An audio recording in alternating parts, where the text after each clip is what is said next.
Hello friends, আপনারা কি জানেন যে কোনো নতুন ভাষা শেখার সবচেয়ে গুরুত্বপূর্ণ অংশ কী? উত্তর হলো প্রশ্ন করতে পারা। আর ইংরেজিতে প্রশ্ন করতে গেলে যাদের ছাড়া এক পাও চলা সম্ভব নয় তারা হলো WH ওয়ার্ডস। আজকের এই ছোট্ট ভিডিওতে আমরা খুব সহজে জানব এই WH ওয়ার্ডস আসলে কী আর কিভাবে এদের ব্যবহার করতে হয়। চলুন ভিডিওটা শুরু করা যাক। খুব সহজ ভাষায় বলতে গেলে ইংরেজিতে যেসব শব্দ ডাব্লিউ এবং এইচ অক্ষর দিয়ে শুরু হয় এবং কোনো প্রশ্ন করতে ব্যবহার করা হয় তাদেরই WH ওয়ার্ড বলা হয়।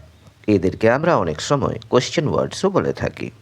এই WH ওয়ার্ডসের পরিবারে মূলত 9জন সদস্য আছে। চলুন তাদের সাথে একে একে আলাপ করে নিই। হোয়াট মানে কি? যেমন হোয়াট ইজ ইয়োর নেম, তোমার নাম কি? হু মানে কে? যেমন who is your best friend, তোমার প্রিয় বন্ধু কে? হোয়ার মানে কোথায়? যেমন হোয়ার ডু ইউ লিভ, তুমি কোথায় থাকো? হোয়েন মানে কখন?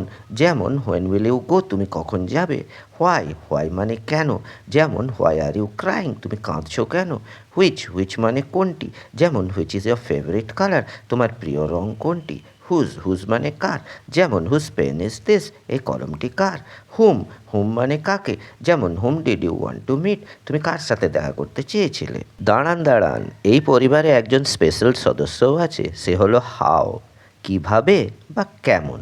যদিও এর শুরুতে পরপর ডাব্লিউ এবং এইচ নেই, তাও এর কাজ প্রশ্ন করা, তাই একে WH ফ্যামিলিরই অংশ ধরা হয়। যেমন হাউ আর ইউ, তুমি কেমন আছো?